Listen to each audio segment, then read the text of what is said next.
Bagaimana? Ngantuk tidak nih? Angkat dulu tangannya ke atas, silakan.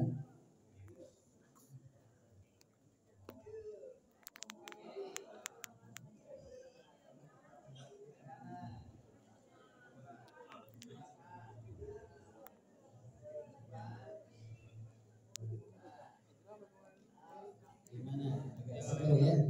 Karena biasanya kalau sudah masuk ke materi itu suka ngantuk.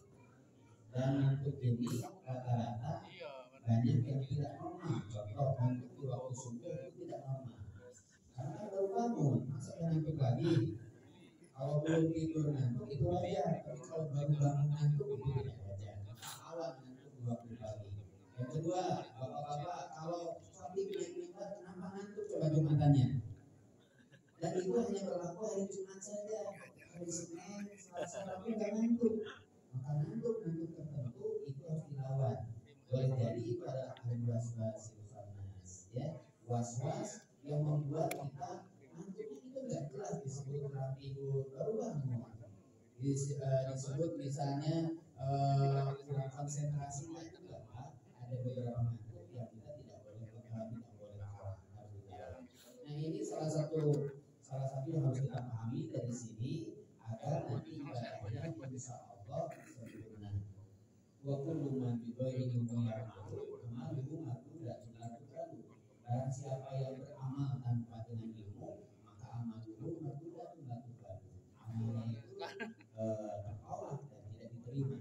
Sayang ya, kita sudah mengeluarkan banyak uang, banyak tenaga, banyak waktu, sementara ibadah kita sia-sia. Dan kalau boleh jangan ikut-ikutan, jangan hanya sekali ikut-ikutan. Gampang nanti ada mukawif, ada leader. Tapi kita harus punya pemahaman agar pada saat kita melakukan ibadah ini terpisah dari rombongan, kita sudah punya gambaran apa yang harus kita lakukan untuk menuntaskan ibadah umroh ini.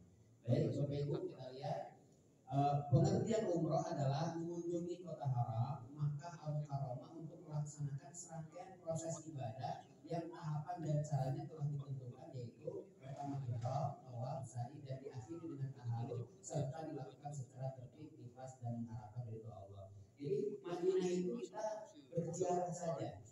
Tapi ketika sudah selesai kita berada di Madinah, barulah kita menuju ke kota Makkah untuk menunaikan puncak ibadah. Kalau ada bertanya kenapa sih harus ke Madinah dulu nggak langsung ke Makkah? Rata-rata kalau langsung ke Makkah kita butuh fisik yang kuat. Kenapa? Karena landing di Jeddah langsung melakukan ibadah itu berturut-turut capeknya luar biasa.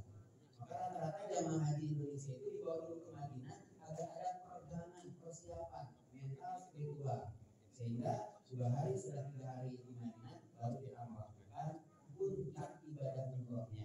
Salah satu di antaranya adalah rukunnya. Kalau rukun berarti tidak boleh ditinggal, dan apabila ditinggal berarti kena adab atau batal. Sama seperti salah satu syarat sholat biasanya harus dulu. Orang tidak dulu tidak sah sholat. Tidak kayak Surabaya ya, Surabaya bagi sholat dulu sujud, pada saat sujud betul batal. Surabaya sholat enggak ada, kamu tadi kamu kenapa kamu gak batal? Karena saya sholatnya gak wudhu dulu. Kira-kira kalau sholatnya gak wudhu dulu betul batal tidak? Tidak batal, karena sholatnya juga tidak sah. Butuh ilmunya. Yang pertama adalah ihram di miqat. Nanti ada amalan-amalan sunnahnya kita bahas belakangan. Apa sih ihram di miqat itu? Jadi ada batasannya. Batasan nanti insya Allah kalau dari Madinah kita akan miqat di Bil Ali. Alhamdulillahnya kita naik bis. Kalau naik bis nanti biasanya niatnya dibimbing bareng-bareng, gitu ya. Niatnya dibimbing, hafalannya juga dibimbing, nanti diingatkan, sholatnya juga bareng dan sebagainya. Nanti yang pertama adalah niat di miqat di Bil Ali nanti. Bagi yang satu bis dengan saya nanti yang tanggal 19 insya Allah kita akan naik bis dan bersama-sama kita berniat. Niat ini harus dihafal. Baik Allahumma umrata. Ya, nah, jadi nanti yang kedua adalah awal. Rangkaian yang kedua adalah rukun yang kedua adalah awal. Awal untuk utara dan kita akan memulainya dari sejajar dengan Hajar Aswad. Nanti kita akan ada simulasi setelah ini. Berikutnya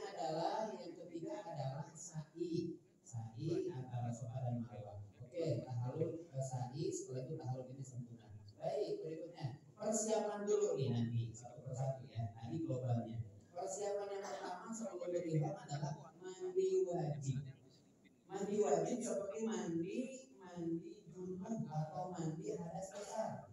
Bagi ibu-ibu kan sering haid, mandi seperti itu. Tapi mohon dibedakan antara mandi biasa dengan mandi wajib.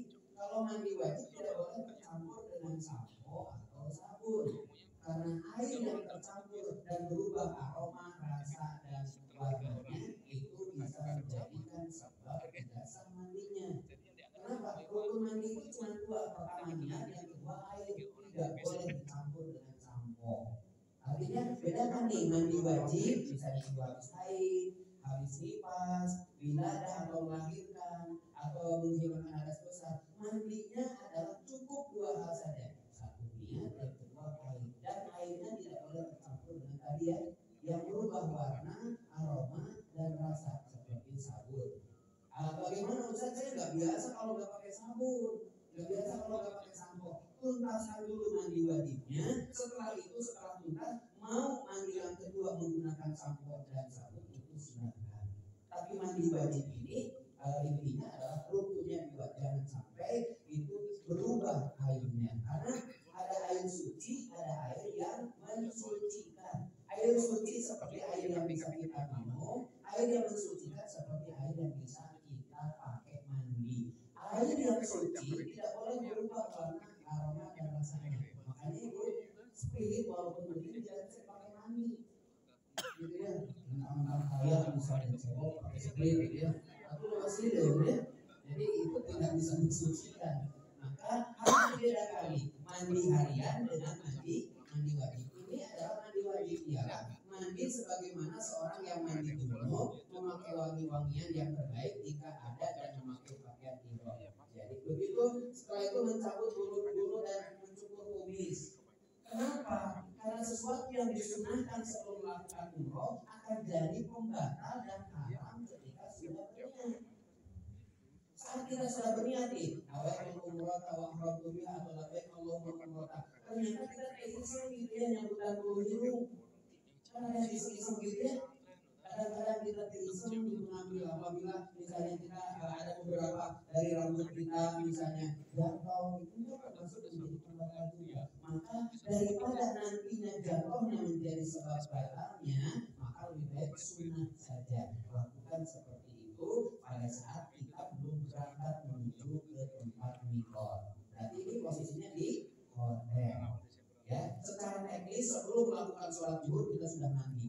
Karena sholat zuhur berjamaah di Masjid Nabawi dan nanti kita akan pulang makan, setelah makan turun ke lobi dan berangkat. Jadi mencabut bulu-bulu dan mencukur kumis, menggunting kuku tangan serta kuku kaki. Ya tentu ini menjadi bagian dari sunnahnya ya, sunnahnya. Karena apa?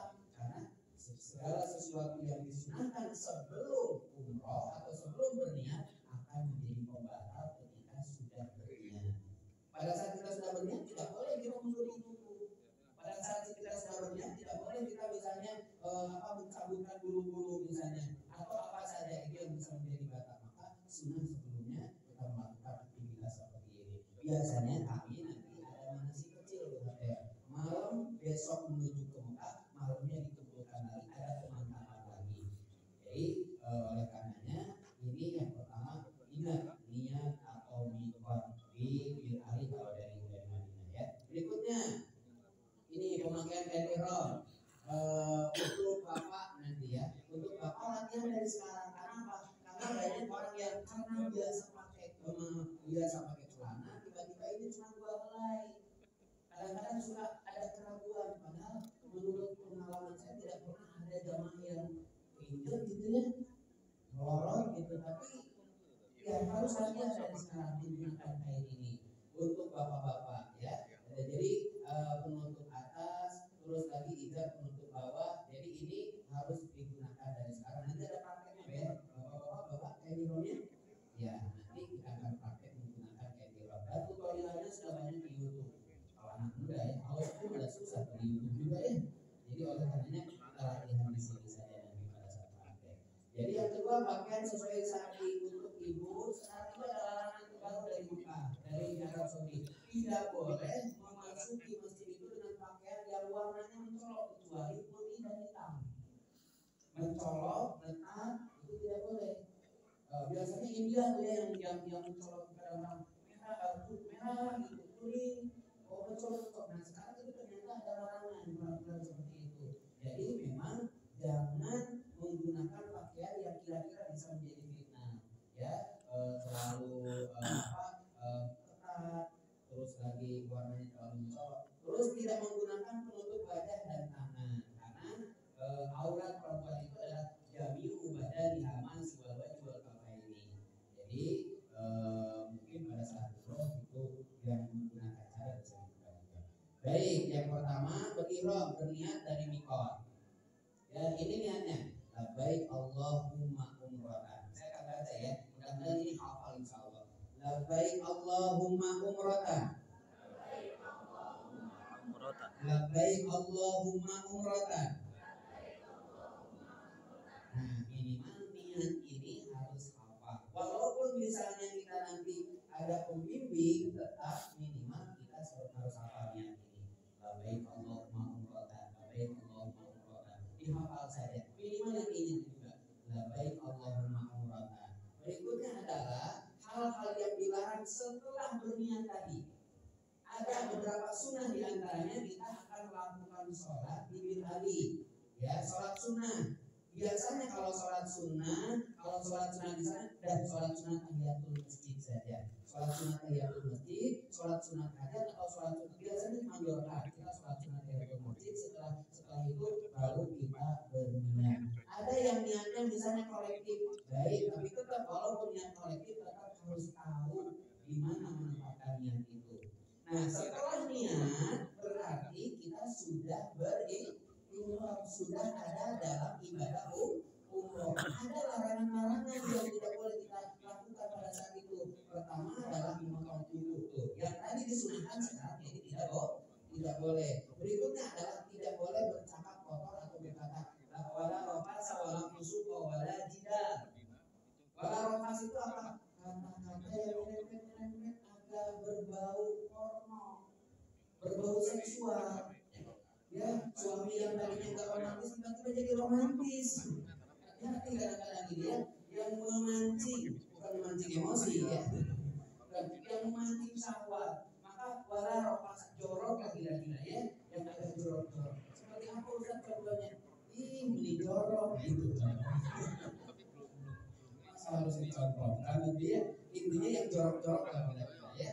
Nah, pokoknya jangan ada kalimat-kalimat yang rempet-rempet yang kira-kira menimbulkan syahwat. Parno apa sih? Porno ya.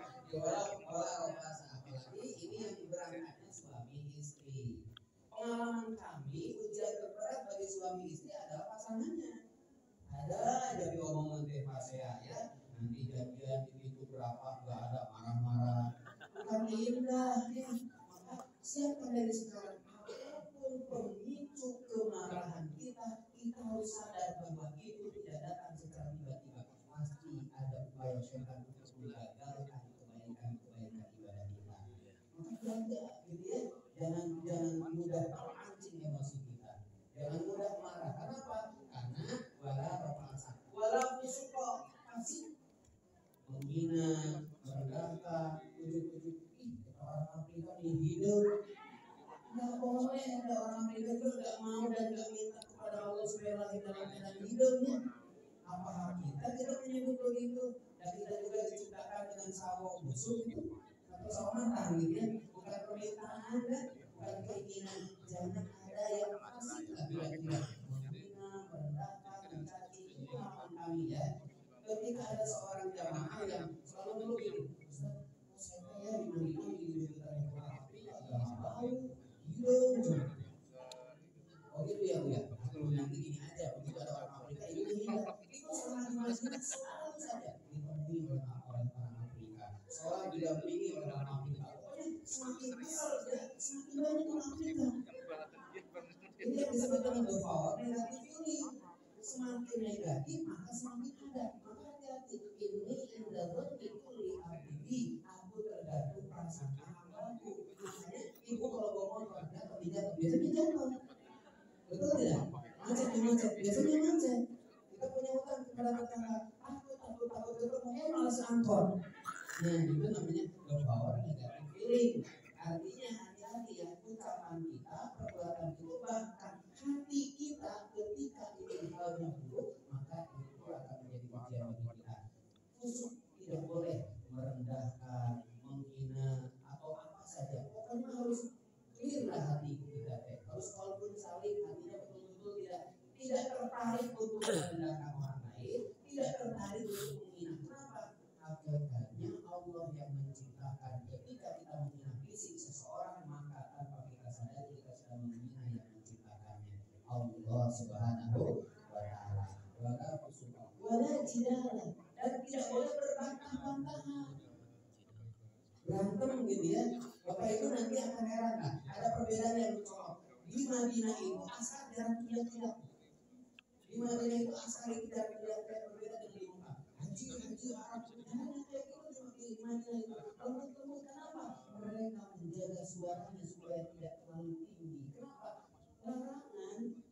Maka kalau ketemu di Madinah itu, maka ketika ibu dibawa ke Madinah dulu supaya ada adaptasi sikap, karakter, ucapan, perbuatan, harus penuh dengan ketundukan kepada Allah Subhanahu wa Ta'ala. Maka tidak berbantah-bantahan, berantem, teriak-teriak. Tapi mungkin Ustaz, kenapa ya di Makkah, di Madinah itu orang Arab dengan orang Arab kalau ngobrol teriak-teriak, itu ngobrol kayak kita. Ya, coba tanya ke Ustaz ya, begitu ya Ustaz ya. Di sana itu ngobrol itu kayak berantem, Bu. Saya nggak tahu berantemnya kayak apa. Tapi itu ngobrol biasa aja itu kayak itu bagi yang tidak mengetahui itu kayak kita kayak kaget gitu ya. Orang teriak-teriak mungkin kulturnya seperti begitu. Artinya apa? Artinya bahwa versi kita ya jika itu berbantah-bantah, pokoknya kira-kira mungkin ASEA lah ya, maksudnya apa sih? Itu yang suka dipakai isu ya, ASEA ya.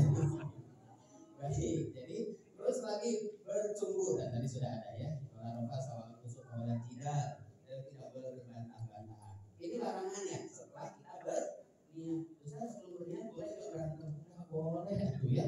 Niat yang pasrah kan dulu misalnya begini, ketika istri bilang kepada suaminya, ya, yuk kita jalan-jalan kemana? Ya beli bal. Gimana beli bal? Di Madinah. Ini kan ngajak umroh sebetulnya ya. Gak mungkin ke Madinah cuma beli bal Google ya.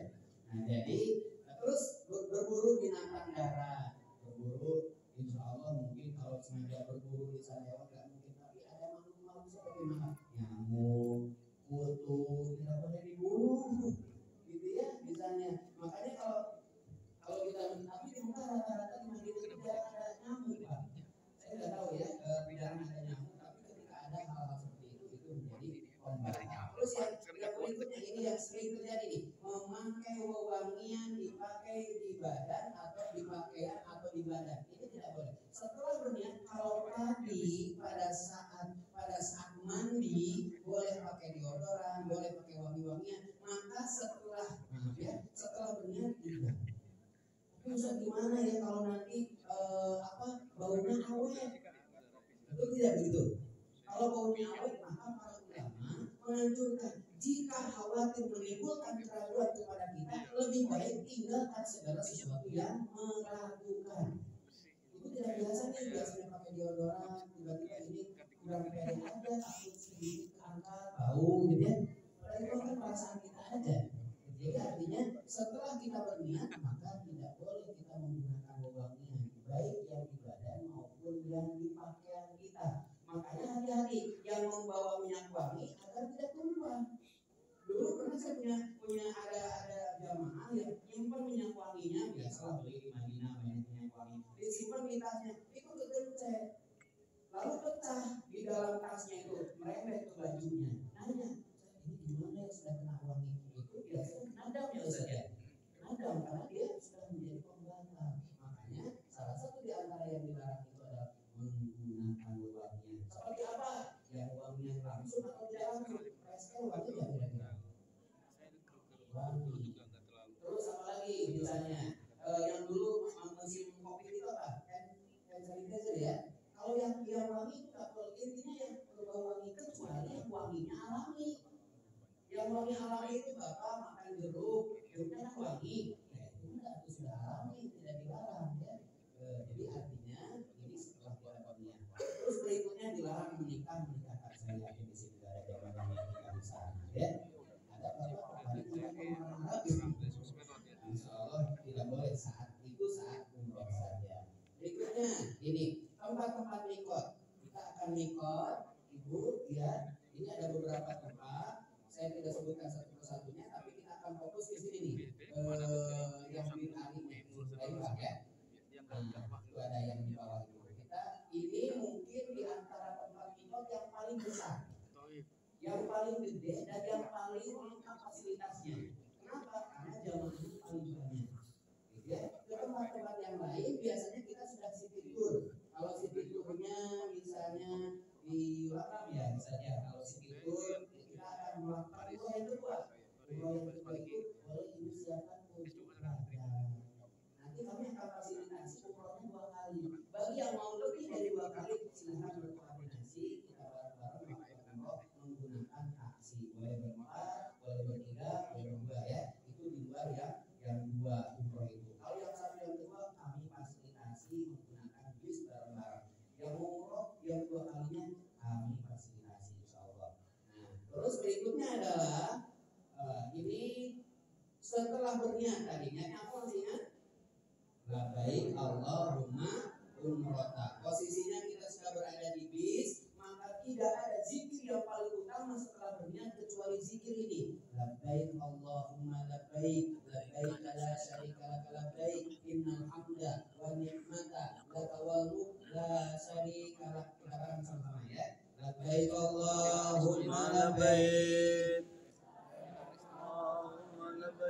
labbaik la syarika lak labbaik, labbaik la syarika lak labbaik, innal hamda wa ni'mata laka wal mulk la syarika lak.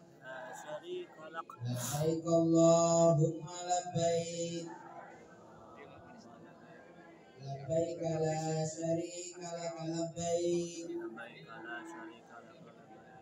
innal hamda wa ni'mata laka wal mulk la syarika lak. Nah, doa ini, zikir ini yang kita akan baca terus menerus, dan yang paling inti adalah kita selalu ingat kepada Allah, hati selalu terhubung kepada Allah. Ya ayyuhalladzina amanu zkuru dzikran katsiran la'allakum tuflihun. Semakin sering kita mengingat Allah melalui ucapan talbiyah ini, maka semakin kuat azam kita, kuat ibadah kita, kuat tubuh kita. Sepanjang di perjalanan bagian ngantuk silahkan bisa tidur. Batal wudhu juga tidak akan menjadi penghalang, karena kecuali nanti sudah mau sholat kita wudhu lagi. Jadi begitunya bukan berarti tidak boleh batal ya. Sudah berniat ini kita batal misalnya wudhu lagi nanti bisa. Nah ini zikir atau doa yang terus menerus kita bacakan. Biasanya ada yang masing-masing atau ada yang juga yang bareng. Nanti insya Allah sama-sama saling mengingatkan.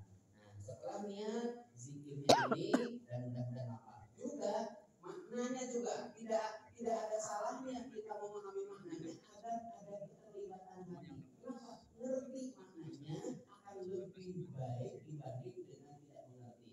Ya maknanya labbaik Allahumma labbaik, aku penuhi panggilanmu ya Allah, aku penuhi panggilanmu ya Allah, tidak ada sekutu bagimu, aku penuhi panggilanmu, sesungguhnya segala puji, nikmat dan kerajaan bagimu, tidak ada sekutu bagimu. Insya Allah apa ya?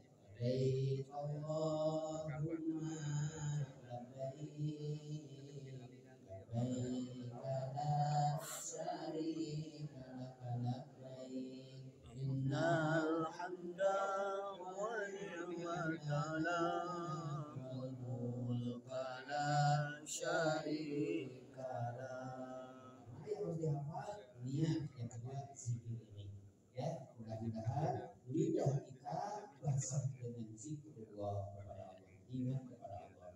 Berikutnya adalah rukun yang kedua. Nanti pada saat Bapak sudah berniat berada di bis sampai ke kota Mekah, masuk ke hotel, makan minum dulu di hotel. Ingat, tadi pembatalnya apa? Salah satu di antaranya wewangian. Sesampainya di hotel, masuk ke kamar masing-masing, ada kamar mandi, ada sabun, hati-hati jangan disentuh dulu. Ya kenapa? Karena kita sudah kita sudah berniat. Ingat, seluruh rangkaian ibadah kita ada larangannya. Sebelum tahallul, yaitu menjadi halal, maka kita tidak boleh melakukan sesuatu yang diharapkan atau yang dilarang. Maka yang pertama adalah taubat. Ini rukun yang kedua. Yang kedua setelah tadi niat ibadah, dikali yang kedua apa? Kita ingat ya. Satu niat. Kedua niat ibadah ya. Kedua apa? Yang ketiga apa? Sa'i. Yang keempat yang kelima tertib. Nah ini tawaf ini pertama pada saat tawaf kita memulai tawafnya searah dengan hajar aswad. Biasanya ada di arah kiri kita. Posisi kapal di sebelah sini, ya. Bapak, Ibu, jangan dulu berniat tawaf atau mengucapkan Bismillah Allahu Akbar kalau belum sejajar dengan hajar aswad. Misalnya mutawid nih, mutawid sudah melakukan niat misalnya, mutawid sudah mengatakan begini, Bismillahirrahmanirrahim. Bapak masih di belakang sana, belum searah dengan hajar aswad. Jangan dulu melakukan Bismillahirrahmanirrahim karena posisi kita belum searah dengan hajar aswad. Ciri-ciri hajar aswad pertama, kalau ada kiri kita bisa melihat hajar aswadnya, tapi kalau berdesak-desakan, saya lihat di live streaming Mekah, itu sekarang jamaah itu makin padat. Kenapa makin padat? Karena suasananya agak mulai bagus gitu ya, dingin. Kalau kemarin-kemarin kan panas-panas ya. Jangan lupa di Indonesia saja kita panas. Kalau kemarin 37 derajat. Jadi gak betah tinggal di Karawangnya ke Indomaret ya. Karena dingin, banyak makanan, kami sambut kan. Jadi searah dengan ini, searah dengan hajar aswad. Nah nanti di arah kanannya itu ada lampu hijau. Gitu ya. Jadi ada lampu hijau di arah kanannya ada lampu hijau. Begitu Bapak sudah sejajar dengan hajar aswad baru berniat. Jadi jangan ikut-ikutan kepada mutawid yang sudah di depan. Kenapa? Karena kita belum sejajar. Jadi nanti diperhatikan. Disinilah kita mulai berniat. Jika tidak memungkinkan untuk mencium, nah mungkin agak repot ya mencium, tapi tidak ada salahnya nanti kalau mau mencium di waktu dan kesempatan yang lain. Secara teknis, kalau kita bertawaf untuk menunaikan rukun itu susah untuk mencium hajar aswad. Kenapa? Butuh perjuangan. Dan bagi yang baru pertama melakukan umrohnya khawatir keluar dari rombongan. Ingin mengejar keutamaan ini mencium, lihat motorot atau tidak. Kalau motorot lebih baik kita meninggalkan itu. Yang kedua yaitu dengan cara jika tidak memungkinkan untuk mencium atau mengusapnya, maka cukup dengan memberi isyarat kepadanya dengan tangan, namun tidak mencium. Jadi Bismillahirrahmanirrahim. Jadi melambaikan tangan searah dengan hajar aswad. Tangan yang berisyarat dengan catatan harus lurus hajar aswad. Ya, jadi nanti ada prakteknya, nanti kita akan ada miniatur apa nanti. Baik, berikutnya adalah ini masih tawaf ya. Memulai tawaf umroh sebanyak 7 putaran, dimulai dari dari hajar aswad dan diakhiri dengan hajar aswad. Disunahkan berlari-lari kecil pada 3 putaran pertama dan berjalan biasa pada putaran terakhir. Bapak Ibu, kan semuanya sudah dapat buku panduan ya. Jangan terjebak dengan buku. Ibu bisa bawa buku itu untuk persiapan diri kita selama kita persiapan ke sana. Nanti di sana udah fokus saja. Doa apa saja itu baik diterima. Doa-doa yang ada di buku adalah disusun oleh para ulama membantu kita agar kita tidak sia-sia. Tapi bagaimana saya Ustaz nggak hafal? Lihat aja ke buku. Maka daripada melihat buku dan khawatir untuk cerai-berai lebih baik dengarkan mutawid yang ada atau kita baca doa sendiri. Ada beberapa tempat yang doanya memang khusus kasih hafal ya. Rabbana atina fid dunya hasanah wa fil akhirati hasanah wa qina adzabannar wa qina adzaban Akbar ya Rabbal Alamin. Itu mulai dibaca dari rukun yamani menuju hajar aswad. Bisa gimana kalau saya tidak hafal doa yang ada di buku itu? Boleh Bapak Ibu siapkan doa yang terbaik untuk kita semua yang sudah disiapkan. Ya Allah, bimbing hamba dengan hidayah. Ya Allah, husnul khatimah. Ya Allah, mudahkan. Ya Allah, berkahkan. Atau mungkin mendoakan anak, boleh silakan. Intinya adalah jangan ada aktivitas tawaf tapi di dalamnya kita tidak ingat Allah. Jangan ada aktivitas tawaf tapi kita sia-sia. Sia-sia itu seperti apa? Kayak ngobrol, gitu ya. Lebih baik bisa ada dengan zikrullah, dengan doa kalau memang tidak hafal. Tapi jika ada mutawif yang membimbing, sebetulnya umroh ini ibadahnya ibadah mandiri, ibadah sendiri-sendiri. Tapi karena kita rombongan saling mengingatkan, maka biasa dibimbing oleh mutawif, dibaca doanya, lalu kita mengikuti. Nanti pada saat waktu sendiri misalnya, boleh masing-masing doanya ya. Tidak ada doa khusus. Memang ada Allahumma ja'al, ada yang menambahkan Allahumma ja'al auladana imanan bika wa tasliman bika wa wafa'an jahnika wa ibahan sunnati nabika Muhammad sallallahu alaihi wasallam. Doa bebas. Atau mungkin silakan mau doa tentang rumah tangga. Rabbana hab lana min azwajina wa dhurriyyatina qurrata a'yun waj'alna lil muttaqina imama. Terus ibu bapak hafal doa selamat, ibu juga silakan. Ustaz, saya doanya cuma dua yang hafal, doa makan sama doa tidur. Udah nyambung ya, masa kalau malah Allah beri doa cuma berjatuh agak kayak gini. Kita misalnya begini, kita di sebuah binatang keluar ingin melihat harimau. Pada saat ini melihat harimau ternyata harimau lepas dan mau menerkam kita. Apa yang mau kita lakukan dalam posisi seperti itu? Berdoa. Pada saat itu berdoa,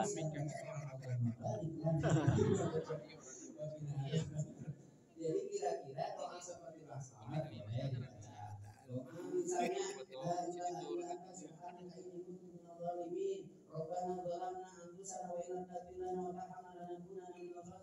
silakan, itu doa boleh kita membaca doa apa saja. Kalau Bapak hafal doa yang ada di buku, silakan. Kalau tidak hafal, silakan doa yang sering dan ibu paham dan ibu hafal. Jadi jangan tergantung kepada buka, karena banyak orang yang begini terus dan buku sampai dan lupa dari rombongan. Ini kan bahaya ya. Jadi nanti buku adalah alat bantu untuk memahamkan ibu atas rukun dan syarat umroh. Sementara buku bukan satu-satunya untuk membuat kita khusyuk. Ya, buku itu adalah alat bantu di pesawat kita sambil buka-buka, di bis kita sambil buka-buka. Tapi nanti pada saat prakteknya jangan bergantung kepada buku ya. Jadi 7 putaran ini dari Hajar Aswad ke Rukun Yamani, subhanallah. Nah, boleh diisi dengan doa misalnya dari rukun dari Hajar Aswad ke dari Hajar Aswad menuju ke ini ada beragam namanya ya. Subhanallah walhamdulillah wala ilaha illallah wallahu akbar wala haula wala quwwata illa billahil aliyyil azim. Intinya adalah sepanjang kita tawaf maka sepanjang itu kita beribadah kepada Rabb hadal bait, pemilik Baitullah, bukan menyembah Ka'bah tapi kita beribadah kepada pemilik Baitullah, ingat kepada Allah. Makanya subhanallah walhamdulillah wala ilaha illallah wallahu akbar wala haula wala quwwata illa billahil aliyyil azim. Ini adalah kalimat tauhid, kalimat yang di dalamnya terdapat menyucikan Allah, memujikan Allah, memuji Allah dan berzikir kepada Allah Subhanahu wa taala. Wabil khusus ada kalimat-kalimat ini yang sering kita baca. Berikutnya, di antara rukun Yamani dan Hajar Aswad disunahkan membaca Robbana Atina fid dunya hasanah. Insyaallah hafal ya. Insyaallah hafal. Ustaz, gimana kalau saya bawa istri namanya Hasanah dan Khadijah? Di bawah enggak buat jangan, biar Hasanah aja. Itu yang pertama. Robbana atina fid dunya hasanah wa fil akhirati hasanah wa qina adzabannar. Ada yang tambahan. Wa adkhilna jannata ma'al abrar ya azizu ya rabbal ya rabbal alamin. Nah, ini baru masuk ke putaran pertama. Ustaz, gimana pada saat putaran pertama saya kebelet mau misalnya aktivis atau mungkin misalnya buang angin. Ini gimana? Kalau tawaf salah satu rukun tawaf itu kita harus punya wudhu. Maka usahakan sekuat tenaga nanti dipakai minum jangan banyak-banyak. Boleh bawa air minum, karena kalau minum banyak-banyak biasanya mau pipis. Betul begitu ya? Ya makanya nanti kalau batal misalnya batal karena turun, batal karena misalnya yang lain, berarti dia harus terputus tawafnya dan dia harus wudhu dulu. Sementara tempat wudhunya agak jauhan. Nanti biasanya bagaimana? Nanti kerjasama dengan mutawif, di sana ada yang membimbing untuk menuntaskan tawafnya, ada yang membawa ibu yang batal ini untuk atau bapak yang batal ini untuk berwudhu kembali. Intinya sekuat tenaga khusus tawaf jangan sampai batal. Tapi jika batal, bapak harus disampaikan kepada kami. Ustaz, saya batal, boleh datang dulu nggak? Nanti setelah itu balik lagi menyambung dan lanjutkan tawaf yang belum kita tuntaskan. Ya, jadi selama tawaf kita betul-betul harus menjaga wudhu, gitu. Nah, terus berikutnya adalah setelah selesai tawaf lalu menuju makam Ibrahim sambil membaca. Jadi ini selesai nih rukun utara. Ini rukun berapa tadi? Rukun kedua. Jadi rukun kedua. Setelah selesai, ini sunnahnya nih. Ini bukan rukun. Sunnahnya kita mendekati makam, melakukan sholat di belakang makam Ibrahim. Makam Ibrahim ini bukan makam, tapi bekas jejak Nabi Ibrahim alaihi salam. Orang Yahudi itu selalu menentang kepada Nabi Muhammad bahwa Nabi Ibrahim tidak pernah datang dan tidak pernah ada di kota Mekah. Nabi Ibrahim meyakini kalau Bani Israel itu adanya di kota Palestina, tidak ada jejak-jejak Nabi. Maka diturunkanlah ayat fihi ayatun bayyinatun min maqami Ibrahim. Nah, ini ayat ini menjelaskan bahwa Nabi Ibrahim datang ke kota Mekah dan di tempat itulah Nabi Ibrahim meninggalkan jejak. Makanya maqam Ibrahim menjadi tanda bahwa dulunya Nabi Ibrahim pernah ke kota Mekah. Gitu ya. Ini bukan makam kayak kita, bukan. Nah, jadi disunahkan sholat sunnah. Sekali lagi, ini hukumnya sunnah, bukan termasuk rukun. Artinya, kalau ada orang yang tidak sempat sholat, bisa keburu sa'i, berarti tidak batal. Tapi dianjurkan sekuat tenaga, jika memungkinkan kita akan sholat sunnah di belakang makam Ibrahim. Ya, rakaat pertama baca kuliah dengan kafirun, berikutnya al-ikhlas, terus berikutnya kita akan berdoa di sana, terus selanjutnya adalah minum air jam-jam. Sunnah ya, minum air jam-jam. Tidak memungkinkan misalnya tidak membatalkan kalau kita tidak minum air jam-jam. Baik, syarat sunnah tawaf 2 rakaat di belakang makam Ibrahim. Rakaat pertama setelah membaca surat Al-Baqarah dianjurkan membaca surat Al-Kafirun, membaca surat Al-Ikhlas, setelah membaca surat Al-Baqarah pada rakaat yang kedua. Nah, setelah itu disunahkan minum air jam-jam. Air jam-jam ini ajaib, Pak. Air jam-jam ini luar biasa. Dulu waktu musim Covid yang umroh dan haji tidak ada, tapi air jam-jam ini tidak luber. Pada saat musim haji kemarin 2023 itu ada kurang lebih sekitar 3 juta orang yang menunaikan ibadah haji. Setiap orangnya bawa ke masing-masing negerinya 5 liter. Tidak pernah kurang dari jam-jamnya. Makanya jam-jam ini menjadi air satu-satunya yang ketika kita meminumnya sangat tergantung kepada niatnya. Niatnya ingin kesembuhan Allah SWT. Jadi ya, makanya disunahkan untuk minum air jam-jam supaya seger. Karena kan kita habis kapan ya melakukan tawaf tujuh putaran. Jika tidak padat lebih cepat, tapi jika padat agak lamaan. Tapi intinya adalah setelah apapun dalam ibadah, kalau niatnya lillah, insya Allah ringan, ya akan dimudahkan oleh Allah. Tidak usah khawatir, semua akan dimampukan oleh Allah ketika lurus niatnya, bagus caranya, dan Allah akan mudahkan segalanya. Baik, setelah itu selesai nih. Yang paling krusial nih Pak, yang paling krusial dalam melakukan tawaf ini adalah pas tawaf rata-rata tercerai-berai jamaahnya. Karena jamaah kan banyak ya. Setelah tawaf itu kadang-kadang ada yang misalnya tercerai-berai. Bagi bapak yang ditakdirkan oleh Allah terpisah dari rombongan, maka caranya adalah cari tempat yang ada tulisan untuk masak untuk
yang sedikit.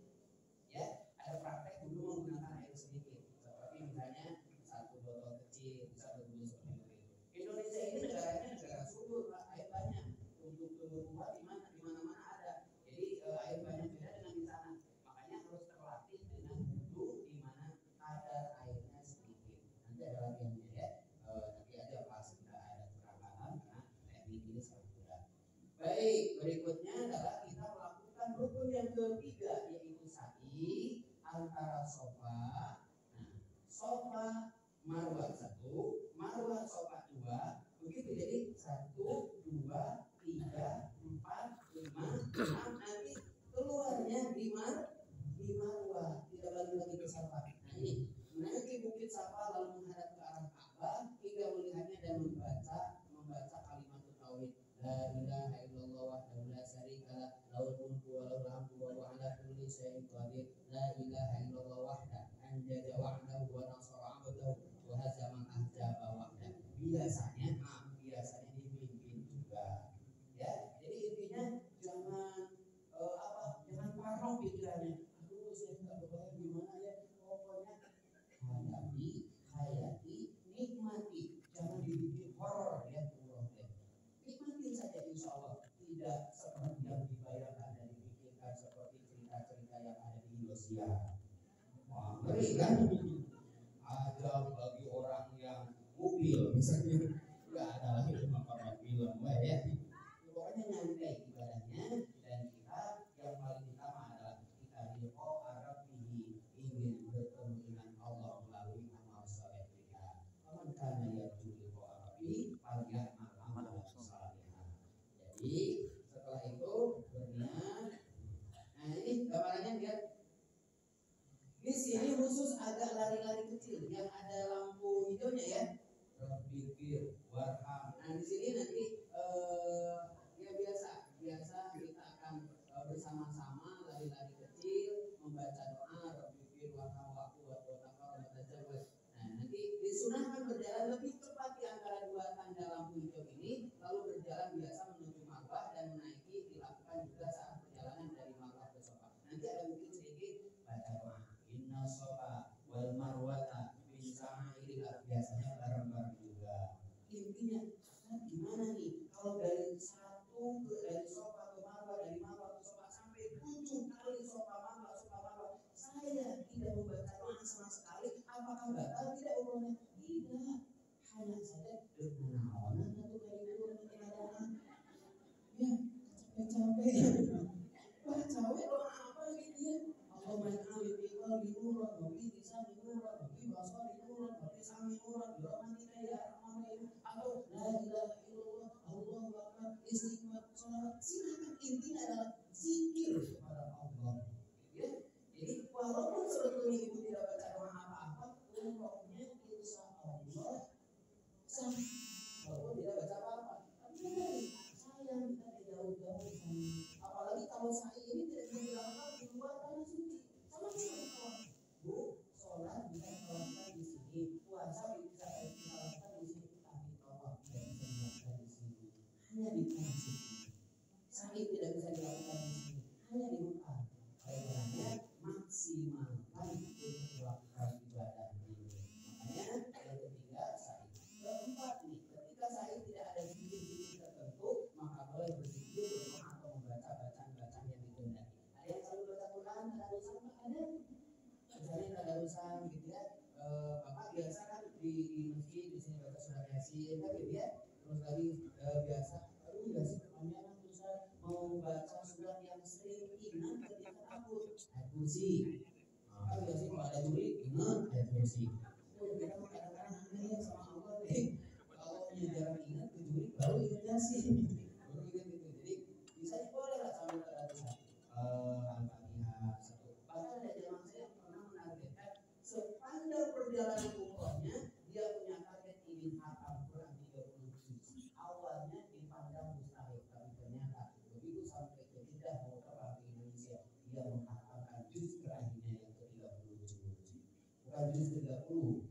Ya, nah, jadi oleh karenanya, ini doa yang tadi ya, berpikir warham waktu wa taqarrab tajawwaz wa amma ta'ala innaka ta'ala ma la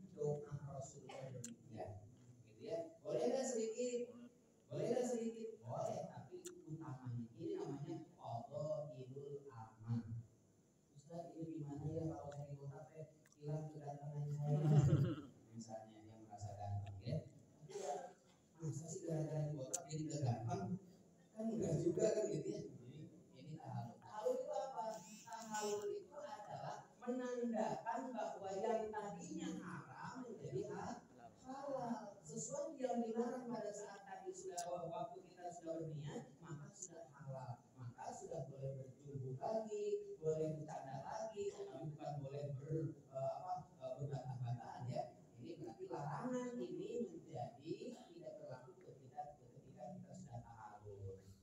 Anjuran nih, Ustaz gimana enaknya tahalulnya di mana? Di tempat marwah atau nanti di hotel? Tergantung. Kalau ibu dan bapak bisa menjaga kondisi keharaman itu sampai ke hotel, silakan di hotel. Tapi khawatir kalau sudah merasa selesai, kita tidak ada pembatalan lagi kan gitu. Merasa sudah selesai, kita tidak ada larangan-larangan lagi. Maka secara simbolik dilakukan hal lima buah. Dan sekali lagi tutup aurat. Ibu boleh yang gunting rambutnya oleh suami, jaga tetap auratnya jangan sampai terbuka ya pada saat proses ini. Lalu setelah itu adalah tertib selesai. Bagi wanita cukup dengan memotong rambutnya sepanjang 1 ruas jari dan tidak dilakukan di hadapan selain mahram. Bagi laki-laki disunahkan dibotak ya. Tapi kalau sudah tidak dibotak, sah tidak umrohnya? Insyaallah sah, tapi tidak mendapatkan keutamaan yang doa Rasulullah SAW. Rukun umroh yang terakhir adalah tertib. Oleh karenanya coba kita diulang lagi. Yang pertama rukun yang pertama niat di kali. Yang kedua tawaf, yang ketiga, yang keempat, lalu yang kelima itu berurutan ya, jangan sampai habis